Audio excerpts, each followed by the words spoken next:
kuua kuko aina nyingi sana. Unaweza ukaua kwa sumu, unaweza ukaua kwa kujinyonga kwa kamba, unaweza ukajichoma kisu ni kuua, unaweza ukaua kwa kujinywesha mambo masumusumu, lakini pia unaweza ukatoa mimba. Huko nako ni kufanya nini jamani? Ni kuua. Kuna wasichana wengi ninawashangaa, yani wanatoa mimba wanazani sio kuua, kumbe nako ni kufanya nini jamani? Na kama ulishawahi kutoa mimba, leo ni tubu. Tubu leo, tubu. Amina.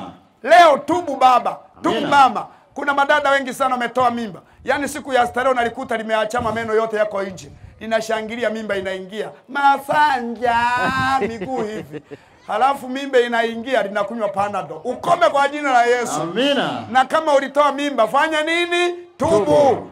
Umeua kwa namna yoyote, fanya nini? Tubu. Maana amri ya 6 inasema usifanye nini? Usiue.